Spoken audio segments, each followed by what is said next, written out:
안녕하세요. 반갑습니다. 추천입니다. 오랜만에 이렇게 직접 영상으로 찾아뵙는 것 같네요. 다니엘 기도회가 끝난 지 일주일이 지났는데 여러분들 은혜 많이 받으셨나요? 작년에 이어서 올해 2024년에도 다니엘 기도회 요약과 후기 영상으로 찾아뵙게 되었습니다. 다니엘 기도회에 20일 동안 전부 참여하지 못하셨던 분들은 이번 영상을 통해서 어떤 강사님들이 오셨고 또 어떤 말씀을 전해주셨는지 함께 리뷰해 보시면 좋을 것 같습니다. 다니엘 기도회에 모두 참여하셨던 분들도 이번 영상을 통해서 그때의 은혜를 다시 한번 누려보셨으면 좋겠습니다. 그럼 지금 바로 시작할게요. 말씀 요약에 앞서서 이번 2024년 다니엘 기도회 후기를 잠깐 나눌까 합니다.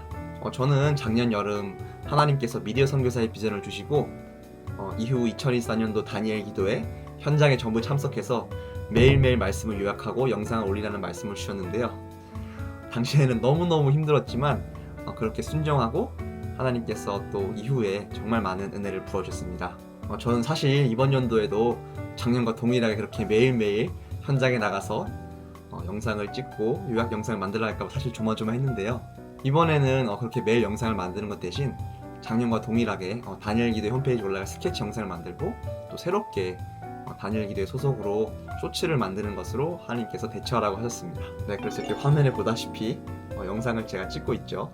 근데 이제 그러고 하나님 정말 이것만 하면 될까요? 라고 여쭤봤었는데 하나님께서 그래도 21일 영상은 다 만들어지지 않겠니? 라고 하셔가지고 제가 이렇게 영상을 찍게 되었습니다.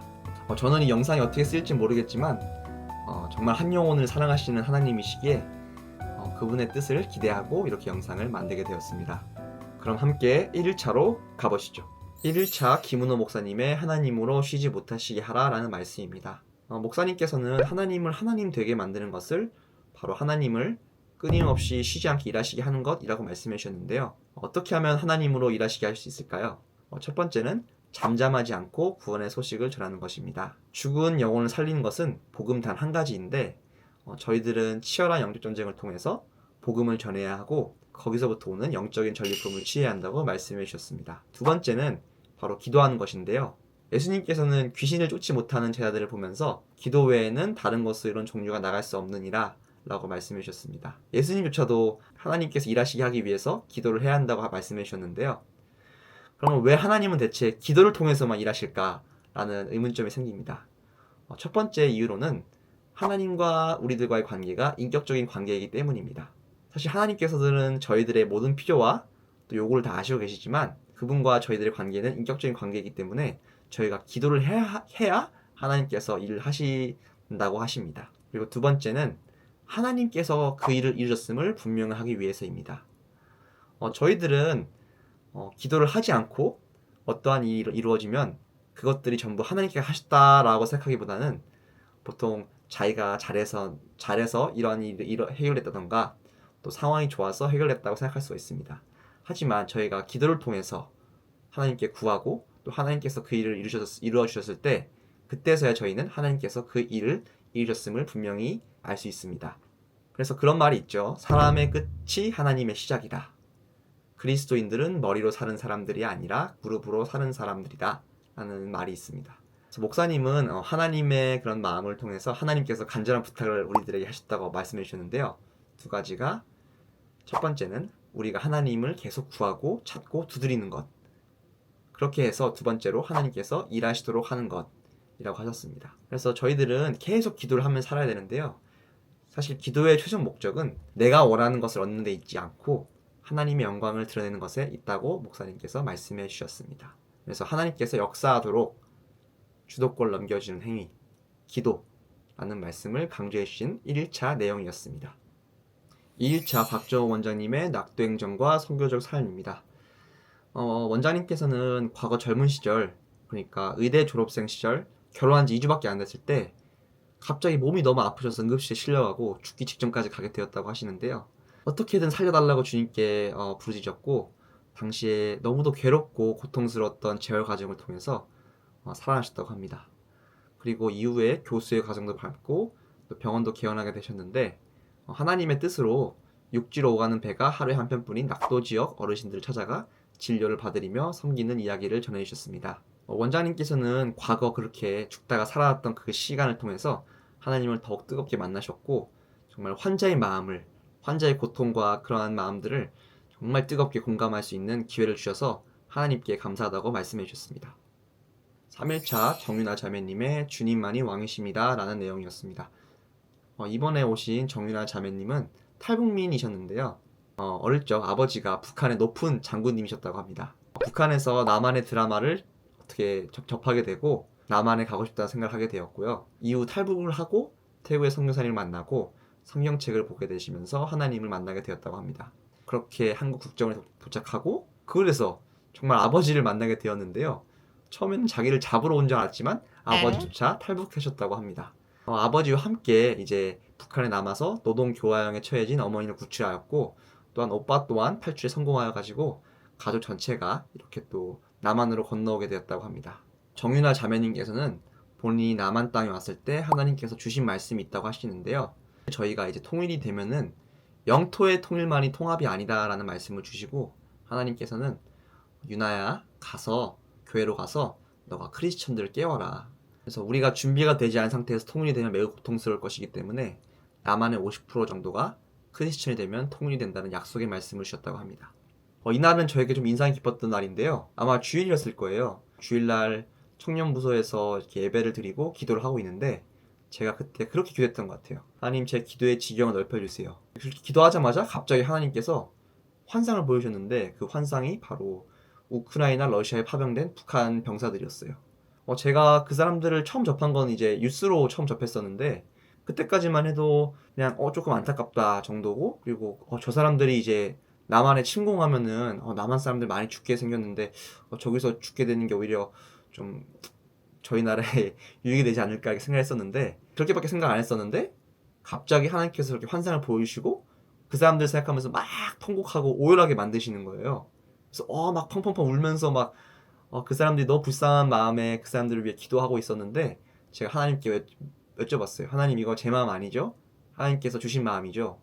그래서 제가 하나님께 한 번 더 여쭤봤어요. 하나님 그러면 제가 북한 사람들을 위해 어떤 일을 하면 좋을까요? 이렇게 여쭤봤었는데 사실 그때까지만 해도 확신이 좀 없었어요. 그래가지고 제가 하나님 저에게 좀 더 북한 사람들에 대한 그런 것들을 좀 허락해 주세요. 어떻게든 제가 이 북한 사람들 관련된 일을 하시려면은 저에게 더욱더 알려주세요. 말씀을 통해서든 뭐 사람을 통해서든 알려주세요. 이렇게 기도를 하고 이제 다니엘 기도회를 이날 현장으로 드리러 갔었는데 이때 정윤아 자매님 오셔가지고 또 탈북민에 대해서 말씀해 주시는 거예요. 그래가지고 이거는 하나님께서 저를 통해서 탈북민에 관련해서 좀 이렇게 무언가를 하기를 바라신다 라는 이제 마음을 받았고 그래서 그 이후에 이제 탈북민을 섬기시는 목사님을 만났고 그분과 함께 미디어 사역을 준비하고자 하는데요.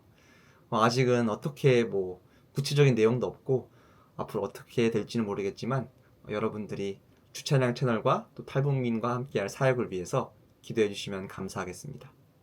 4일차 이원영 목사님의 걸음이 빚어지다입니다.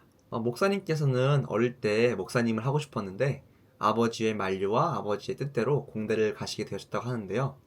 그렇게 40살까지 사회생활을 하셨는데 하나님께서 목사가 되라는 마음을 뜨겁게 주셨고 그렇게 목사가 되셔서 1세대 교회인 시골에 있는 인불교회 목사로 가게 되셨다고 합니다. 환경이 되게 열악했다고 하는데요. 성도는 5명 뿐이고 7년이 지나도 성도가 한 명도 늘지 않았다고 합니다. 그럼에도 늘 헌신을 아끼지 않았고 정말 소박하지만 하나님의 도우심으로 정말 크고 작은 어려움들을 해결해 나아갔고 지금은 교회 식구들과 소박하게 또 된장과 매주를 만들면서 하나님의 일을 하고 있다고 하십니다. 이번 목사님 말씀을 통해서 정말 작은 교회지만 또 하나님께서 정말 사랑하시고 또 많은 성도들을 이 목사님을 통해서 살리게끔 하시는 그런 모습들이 너무 아름다웠던 것 같습니다. 5일차 임정래 대표님의 세상을 바꾸는 크리스천들의 도전입니다. 임정래 대표님은 어릴 적 모태신앙이고 또 한동대학교 출신이라고 하셨는데요. 당시 한동대학교 교육 철학 2가지가 있었는데 첫 번째가 세상을 변화시키자 배워서 남주자였다고 합니다. 그 철학을 가지고 사업을 준비하던 대표님께서 당시에 한 말씀을 받게 되었는데 그 말씀이 바로 마태복음 25장 40절에 지극히 작은 자 하나에게 한 것이 곧 내게 한 것이니라 하시고 라는 말씀을 받았다고 합니다. 그렇게 작은 자를 찾아다니기 위해서 대표님께서는 장애인 복지센터 등을 돌아다니면서 한 3개월 정도 그분들을 찾아 나섰는데 그때 15개 유형의 장애인들 중에 정신장애인들이 가장 취업률이 낮고 또 사회적인 평균이 가장 높아서 정말 고통스럽게 살아간다는 것을 알게 되셨다고 합니다. 그렇게 그들과 함께 오랫동안 있으면서 그들이 정말 평범하게 살아보고 싶다, 또 직장도 다니고 사회생활을 하고 싶다라는 소망을 듣게 되셨고, 그러던 중 하나님께서 비전을 주셨는데, 그렇게 장애를 갖고 살아가는 사람들과 함께 행복한 회사를 만들어라 라는 비전을 받았다고 합니다. 그래서 정말 우여곡절 끝에 100% 장애인들만 채용한 커피 브랜드 히즈빈즈를 런칭하셨다는 스토리를 들려주셨습니다. 대표님께서 하신 말씀 중에 정말 기억에 남았던 말씀이 있는데요. 하나님의 일은 하나님의 때에 하나님의 방법으로 하나님께서 하신다 였습니다. 본인의 계획대로 하려고 하면은 조급하거나 포기하게 되기도 하고, 또 본인의 방법으로 하고자 하면은 교만해지기도 하고, 또 내 능력으로 그것들을 행한다면 하나님께 영광을 못 돌리게 되겠죠. 사단은 정확하게 반대로 일한다는 것들을 알려주셨던 그런 내용이었습니다. 6일차 남경필 집사님의 우리 꼰대가 변했어요 입니다. 집사님께서는 전과 산범의 사고뭉치 아들을 데리고 있는데요. 이 아들이 마약 중독에 빠져서 가족들이 정말 많은 고생을 했었는데, 이후에 이 아들을 정말 온전히 하나님께 드리고 하나님께서 그 아이를 치유해가는 이야기를 들려주셨습니다. 현재 집사님께서는 마약 중독자들을 치유하는 사단법인 은구를 운영하고 계신데요. 정말 그 어떤 것으로도 치유되지 않는 마약이 하나님의 은혜로 치유되면은 정말 하나님을 증언한 용서를 받을 것이다 라는 비전을 가지고 이곳을 운영하고 하시고 있다고 하십니다. 이날 깜짝 출연으로 전두환 전 대통령의 손자분이신 전우환 형제님도 등장하셨습니다. 7일차 이호섭 작가님의 오늘 믿음으로 산다는 것입니다. 작가님은 어릴 적 시절에 하나님은 계시긴 하는데 세상은 내가 살아가는 것이라고 생각했다고 하는데요. 하지만 이렇게 살아가다가 진로가 잘 안 풀리고 또 어떻게 살아갈지 막막한 과정 속에서 예수님을 만나게 되었다고 하는데, 작가님께서는 일주일에 한 번 주일만 하나님을 만나고 싶은 것이 아니라 일상 속에서 하나님을 만나고 싶어서 열심히 기도했다고 하시는데요. 그렇게 기도한 결과 하나님을 만났고, 강의를 통해서 하나님을 만나는 방법은 하나님의 약속 위에 내 일상을 올려놓는 것이다 라는 말씀을 전해주셨습니다. 작가님의 간증이 저한테 정말 와닿았었는데요. 왜냐하면 저와 정말 생각이 비슷하셨던 것 같아서 그랬던 것 같습니다. 저도 어릴 때 정말 하나님이 계시다는 걸 알고 있었지만 제가 세상을 살아가는 거라 생각했었고, 또 정말 진로가 안 풀리고 어떻게 살아갈지 막막할 때 하나님을 만나게 되었고, 또 주일날만 뿐만 아니라 정말 일상에서 하나님과 이렇게 대화하면서 하나님과 더욱더 친근하게 되었는데, 이분께서 해주셨던 말씀들이 정말 하나하나 모든 것들이 정말 공감이 되어서 정말 인상 깊었던 그런 시간이었던 것 같습니다. 8일차 전돈 선교사님의 하나님의 부르심과 선교입니다. 전돈 선교사님은 좀 특별하게 인도에서 오신 선교사님이셨는데요. 정말 깜짝 놀란 게 한국말을 정말 잘하셨습니다. 전돈 선교사님은 가난하고 독실한 힌두교 가정에서 태어났는데요. 이 가정은 정말 많은 우상을 섬기고 또 제사를 드렸다고 합니다. 선교사님께서는 그 이후에 좀 방황을 하다가 나쁜 길에 빠져서 불량배들과 어울리게 되었다고 하는데요. 그렇게 나쁜 길을 향해 가다가 감옥에 갇히게 되었고, 정말 절체불명의 상황에서 예전에 한번 갔던 교회에서 들었던 예수님을 생각하면서 예수님께 살려달라고 기도를 했다고 합니다. 근데 너무나 신기하게 예수님의 음성을 들을 수 있었고, 예수님께서 정말 얼마나 자기를 사랑하는지, 그리고 자신이 지었던 죄들을 다 보여주면서 회개하게 만드셨다고 합니다. 너무 신기하게 다음날 정말 기적적으로 풀려났고, 그 다음부터 교회를 나가셨다고 하는데요. 그 교회를 나가는 와중에 정말 몸이 아파가지고 막 죽을 뻔한 고비를 넘기는데, 교회에 나가고 또 그렇게 기도를 통해서 자신이 치유되는 모습을 보면서 어머니조차 이제 교회를 나가게 되셨고, 정말 그렇게 단단하게 힌두 신들을 섬기던 아버지도 처음에는 완강히 이제 거부하시다가 자녀의 그런 기적적으로 치유되는 모습을 계속 보시면서 이렇게 교회를 다니게 되셨다고 합니다. 그래서 지금은 집에 우상이 하나도 없고 또 이렇게 하나님을 섬기는 가정이 되셨다고 하는데요. 선교사님께서는 그 이후에 한국 선교사님을 따라서 신학을 공부하러 한국에 오셨고, 하나님께서 먹이고 살리셔가지고 정말 다시 이제는 인도에 돌아가서 또 앞으로의 선교 사역을 하려고 마음먹으셨다고 합니다. 9일차 정민규 목사님의 하나님이 하시고자 하시는 일입니다. 정민규 목사님은 어릴 적에 정말 불우한 가정 환경을 보내셨는데요. 아버지는 술에 찌들어 계셨고 늘 가정이 폭력에 노출되었다고 합니다. 그러던 중에 한 번은 한 참기름 파는 아주머니를 따라서 이렇게 교회를 다니게 되었는데, 그 교회에서는 중도 실명하신 목사님과 전도사님 등 세 분이 이렇게 선글라스를 쓰시고 계셨는데, 그분들을 통해서 정말 그분들의 이런 감사하는 모습을 보고 하나님을 진심으로 믿고 싶다고 생각하셨다고 합니다. 열심히 교회를 다니셨는데 그 이후에 정말 불우한 일들이 벌어져요. 어머니께서는 제추제를 마시고 돌아가시고, 또 아버지도 술을 계속 마시고 돌아가시고, 그래서 졸지에 동생과 이렇게 고아가 되었는데, 정말 하나님을 원망하면서 바닷가를 향해서 자살하러 뛰어들었는데, 하나님께서 사랑하는 민규야 왜 죽으려 하니? 이렇게 말씀을 주시면서 그 둘을 살려내셨다고 합니다. 그렇게 이후에 목사님께서는 하나님을 더욱더 만나게 되셨고, 이렇게 시각장애인 자매님을 만나서 함께 결혼하고, 또 시각장애인을 위한 기독교 전문 도서를 만들어 가시면서 시각장애인분들을 섬기는 이야기를 들려주셨는데요. 가장 복음화율이 낮은 시각장애인들을 위해서 사역하시는 이야기를 들려주셨던 정민경 목사님이셨습니다. 11차 김효진 사모님의 진리가 너희를 자유케 하리라 라는 내용입니다. 김효진 사모님은 4대째 모태신앙의 집에서 태어나셨다고 하는데요. 그 영향을 받아서 교회 사역을 열심히 하셨고, 그 사역하던 중에 자신의 길을 발견해서 이제 개그우먼의 길을 걷게 되셨는데요. 당시 쪼매난 이쁜이로 엄청나게 젊은 나이에 승승장구하게 되었고, 그 결과로 허무함이 되게 빨리 찾아오셨고, 그것들을 하나님과 동행하시면서 극복하시는 내용을 말씀해 주셨습니다. 또한 남편과의 그런 트러블을 말씀해 주시면서 남편과 자신이 어떻게 변화되어 가고, 남편이 이제 목회자의 길을 걷게 되었을 때 자신이 순종하고 또 사모님으로서 역할을 어떻게 하나님과 동행하면서 그 길을 걷게 되셨는지 말씀해 주셨던 시간이었습니다. 저는 개인적으로 이번에 김효진 사모님께서 단일 기대 오셨을 때 정말 반가웠는데요. 제가 CGN에 있었을 때 김효진 사모님을 촬영장에서 직접 배웠던 기억이 있어서 그랬던 것 같습니다. 11차 박신일 목사님의 늘 찬송하리라 라는 내용입니다. 목사님께서는 하나님의 말씀을 매우 강조해 주셨는데요. 저희들에게 두 가지 질문을 던져주셨습니다. 첫 번째는 당신을 믿는 사람인가? 믿는 척하는 사람인가? 이렇게 질문해 주셨는데, 세상은 기독교를 계속해서 공격하고 세상의 눈에는 믿는 사람과 안 믿는 사람이 차이가 없어 보이기에 저희들에게 올바른 믿음을 가져야 한다고 말씀해 주셨는데요. 믿음의 출처는 바로 하나님의 말씀이다 라고 전해 주셨습니다. 두 번째로 목사님께서는 예수 믿는 것이 기쁘십니까? 라고 질문해 주셨는데요. 실제로 우리는 정말 자신의 뜻대로 이렇게 하나님께서 일하시지 않을 때 섭섭함을 가지곤 합니다. 하지만 목사님께서는 인생은 하나님의 것이고 마침표는 주님만이 찍으실 수 있다는 말씀을 해주셨고요. 마지막으로 목사님께서는 누가복음 24장 25절에 있는 말씀인 예수님께서 부활하시고 길 가는 제 아들을 만나는 이야기를 들려주십니다. 그곳에서 제 아들은 이 함께 대화하시는 이분이 예수님인지 모르는 내용이 나오는데요. 마찬가지로 우리들은 주님께서 우리와 함께 하심을 못 느끼고 있을 때도 주님은 사실 우리와 함께 있음을 알아야 한다는 말씀을 해주셨습니다. 그렇기에 우리는 늘 주님을 붙잡아야 하고, 그 붙잡는 과정은 바로 말씀을 붙잡는 것이라고 얘기를 해주셨습니다. 11차 김윤진 전도사님의 선한 목자 되신 주님입니다. 김윤진 전도사님은 찬양사역자로 되게 유명하신 분이신데요.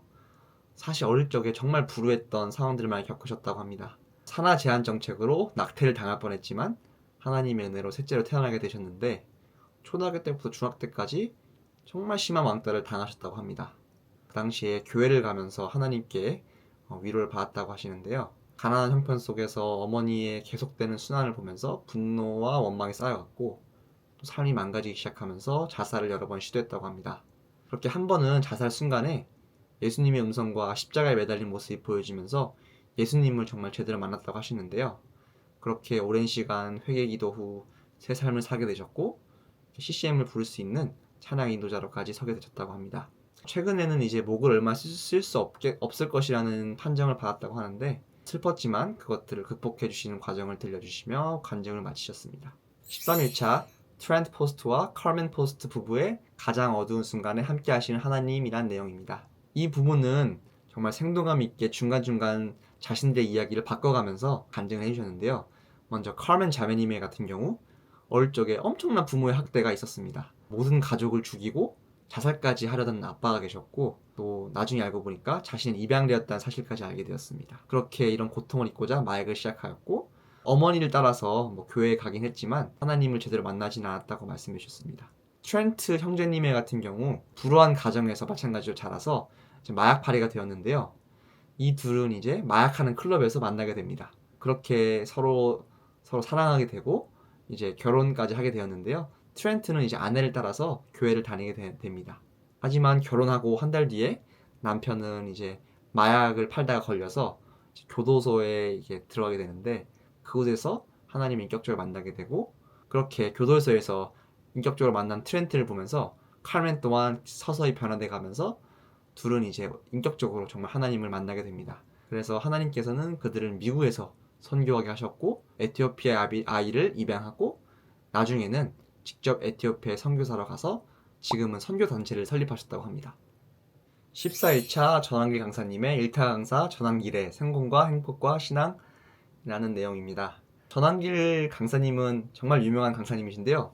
저도 수험생 할 때 한 번쯤은 이름을 들어봤을 정도로 유명한 강사님이십니다. 강사님께서는 30대 때 정말 승승장구하다가 실패해서 부도를 겪는 이야기를 해주셨고, 자산이 다 날아가고 신용불량자 상태의 밑바닥 생활 이야기를 들려주셨는데요. 밑바닥에 떨어졌을 때 인격적으로 하나님 어떻게 만나게 되셨는지 그러한 내용을 들려주셨습니다. 그러한 밑바닥 상황 속에서 전학의 선생님께서는 본인이 붙잡고 있는 인생 10계명을 붙잡으면서 묵묵하게 이 순간들을 이겨내었는데요. 제가 14일차까지 단일기를 드리고 이렇게 전환길 강사님의 말씀을 들으면서 제가 느낀 점이 하나 있었는데요. 고난을 통해서 그 사람 자체를 성장시키는 것도 있는데, 정말 그것들을 주님께 아뢰고 이겨내는 그런 삶의 모습들이 다른 사람에게 복음의 통로가 될 수 있구나라는 모습을 좀 느끼게 된 것 같아요. 그래서 욥의 모습을 좀 경험하게 되었던 것 같습니다.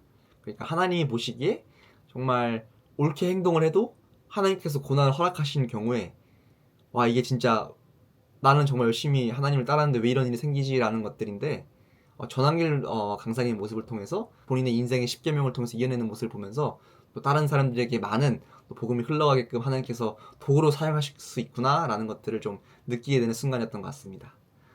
그리고 전환길 강사님께서 말씀하신 내용 중에 정말 인상이 깊었던 내용이, 기도는 하나님께서 내가 원하는 것을 들어주는 것이 아니다, 하나님 뜻에 늘 묻는 게 기도이다 라고 말씀하신 부분들이 정말 공감이 되었던 것 같습니다. 15일차 김유빈 목사님의 상처를 치유하시는 분은 오직 예수님입니다. 목사님께서는 어릴 적에 아버지에게 엄청나게 학대를 많이 받았다고 하시는데요. 이후에 아버지는 술, 담배를 끊고 정식 코스가 아닌 방법으로 시골교회 목사가 되셨는데, 그럼에도 학대는 계속되었다고 합니다. 그렇게 하나님을 저주하게 되었고, 이후에 정말 너무나 괴로워서 부모님께 죄책감을 심어주기 위해서 나무에 목을 매달아 자살까지 하려고 하는데요. 그때 김유빈 목사님은 예수님을 만나게 됩니다. 예수님께서, 유비야, 내가 미안하다, 조금만 견뎌다오, 내가 너를 상처 있는 자들에게 보낼 것이다, 너는 사명이 있다, 내가 너를 사용하기를 원한다 라는 말씀을 듣고 자살을 포기하고 이후부터 교회를 다니게 되었다고 합니다. 그렇게 전도사 사역을 시작하고 많은 청년들을 살려내고, 또 하나님께서 상처 입은 한 영혼을 위해 모든 것을 이루시는 그 마음을 가지고 괴로워한 영혼들을 위해서 살아가시는 목사님이시라고 합니다. 목사님께서는 마지막으로 한 말씀하셨는데, 괴로운 감정에서 멈추지 말고 예수님께 나아가십시오 라는 말씀을 하셨습니다. 이거에 대해 관련된 이야기는 제가 뒷부분에서 좀 자세히 하도록 하겠습니다. 16일차 권호중 집사님의 주님이 진정 기뻐하시는 건입니다. 권호중 집사님께서는 어릴 적 무속신앙으로 자랐다고 하시는데요. 폭력의 아버지 밑에서 고딩 때부터 술을 마시고 또 방탕함과 교만함과 음란함과 늘 함께 했다고 합니다. 그렇게 26살에 모태신앙인 아내를 만나서 결혼을 하고 아내를 따라 교회를 나가게 되었는데요. 그러다가 대한민국에 한 명 있는 불치병을 가진 희귀병을 가진 아들 혁준이를 낳았다고 합니다. 그럼에도 불구하고 고호윤 집사님은 당시 그냥 교회만 왔다 갔다 하셨다고 하는데요. 방송에서는 음담패설을 즐겨하고 또 술도 자주 마셨다고 합니다. 그렇게 하나님을 두려워하지 않았었는데 2020년에 아내가 정신적 고통으로 죽으려고 했을 때, 그때서야 모든 것들을 내려놓고 회개의 자리로 나아갔다고 합니다. 고호윤 집사님께서는 회개에 대한 이야기를 좀 해주셨는데요. 우리가 회개하려고 할 때 사탄은 더욱더 영적 공격을 한다고 합니다. 그냥 죽어버려, 죄책감을 갖게 하고 복수심을 갖게 하고 죽으면 모든 게 끝날 것 같다는 느낌을 갖게 만든다고 하시는데요. 그때 권long 집사님도 한 번은 정말 자살까지 생각하셨는데, 그때 하나님께서 오중아, 내가 너를 사랑한다 라고 하시면서 십자가를 보여주셨기에 지금 또 목숨을 끊지 않으셨다고 합니다. 그리고 또 성경에서는 O하고 X만 있지 중간은 없다고 하시면서 술에 대한 강력한 권면을 해주셨습니다. 우리 몸은 하나의 성전이라는 말씀을 해주시면서 현재 자신이 그렇게 본보기로 살아가는 모습을 보여주고 계시는 그런 내용이었습니다. 17일차 김성은 목사님의 모든 것을 가진 자라는 내용입니다.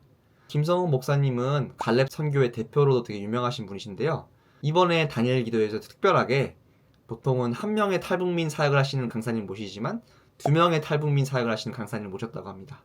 목사님께서는 어릴 적에 정말 찢어지게 가난한 환경 속에서도 하나님께서 본인을 북한 사역을 위해 훈련을 시키셨던 이야기를 들려주셨고요. 한 번은 정말 삐쩍 마른 북한 여자아이를 두만강에서 만났다고 하는데요. 그때 여자아이가 손을 잡고 이렇게 이야기했다고 합니다. 선생님, 같은 민족끼리 함께 먹고 삽시다. 근데 그 말을 듣고 목사님께서는 오해를 하시고 정말 그때부터 북한을 위해 살겠다고 무릎을 꿇고 정말 오해를 하면서 하나님께 다짐했다고 합니다. 그렇게 해서 목사님께서는 정말 엄청나게 구체적으로 생생하게 북한 사람들을 구출했던 이야기를 들려주셨는데요. 여태껏 지금까지 구출한 탈북민들이 총 1032명 정도가 된다고 하시는데요. 그리고 그 이후에 하나님의 은혜로 비욘드 유토피아라는 영화를 또 만들게 하시고 그것들이 외국으로 알려져서 북한의 참상을 알리고 또 많은 후원을 받을 수 있는 그런 은혜를 간증해 주셨습니다.